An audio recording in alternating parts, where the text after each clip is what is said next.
Assalamu alaikum wa rahmatullahi wa barakatuh. This is Catherine Jones, the Peaceful Parenting Coach, and I decided to do a video today to answer a sister's question because I was having a lot of trouble actually typing the answer. And I'm competing this morning with the birds, as you can hear. Beautiful sound, mashallah. So the sister's situation is, she has 2 young children, and when she goes out, they're running amok. So loud, running.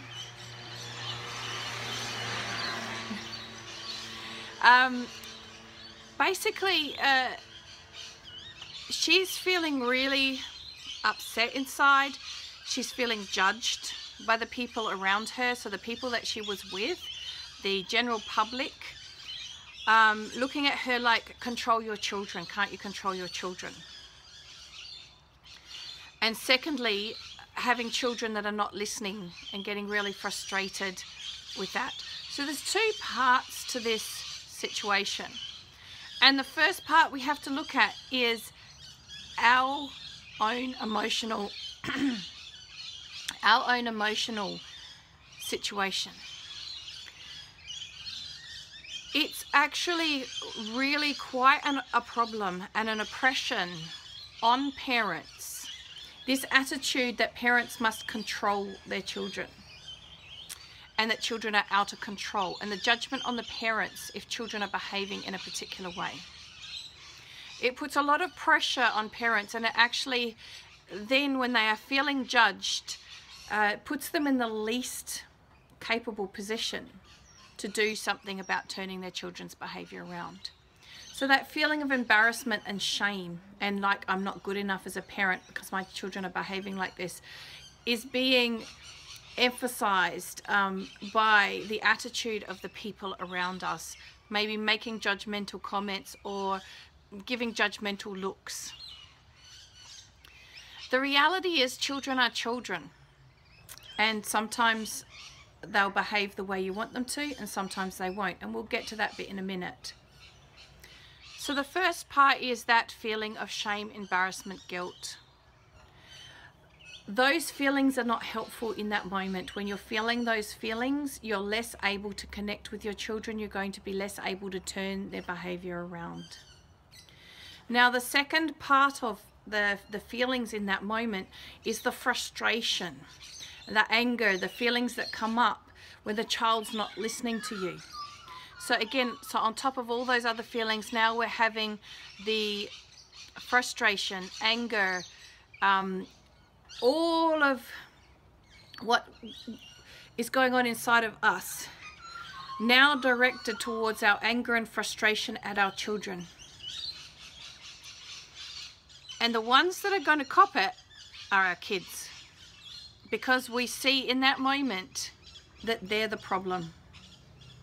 The fact that they're not listening to us, that we're getting all this embarrassment and shame and all these other things because of our children's behavior. So this is the first part of it. What we need to do as parents, as the adults in this situation, is take care of that. Understand that none of those feelings are coming from anywhere other than from inside you.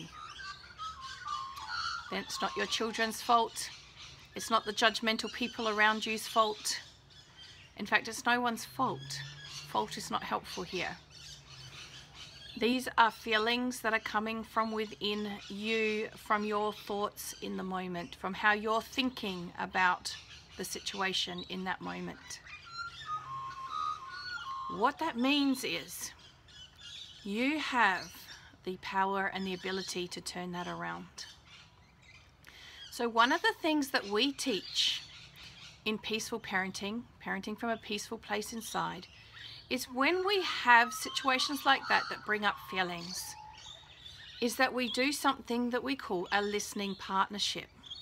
We get with another person, they sit with us, they don't advise us, they don't ask us questions or anything, they just attentively, warmly and respectively listen to us as we pour out what's going on in that moment, and as we pour out how we feel about that moment, we start to get insights into why that's the case and be able to turn it around, release the emotional tension that we feel about that, and it puts us in a more peaceful and calmer place to be able to now connect with our children to turn their behavior around.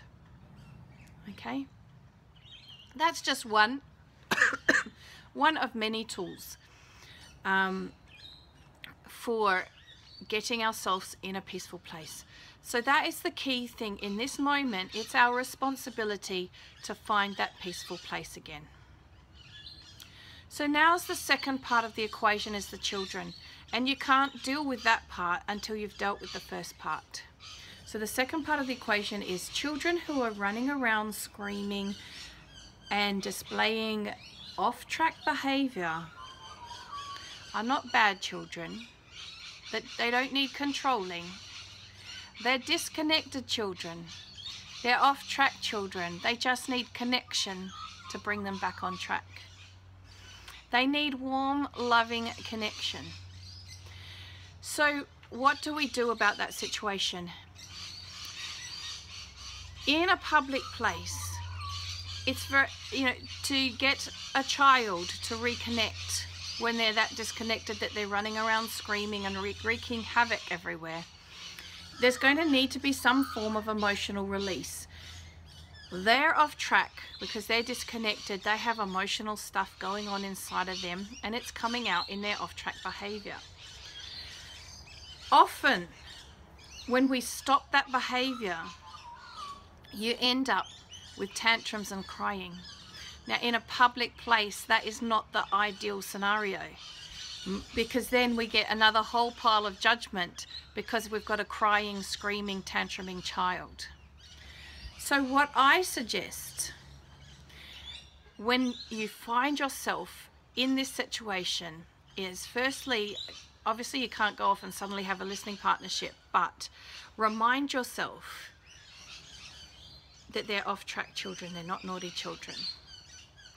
Find that peaceful place inside by whatever methods you know, and one of the things that I teach in my course are ways in which we can do this. And then connect with our children in a playful, fun way. Because then they'll laugh, and laughter is another way that children release their emotional tension and can get reconnected again. So go for the funny, go for the humor, be really hilarious with them, get them laughing, so that you're getting that emotional release from them through laughter, reconnecting with them in a warm way, in a way that people around you won't judge, because I've never met anyone who dislikes laughter. And that can be your emergency clause, I suppose, for that outside experience that goes totally pear-shaped.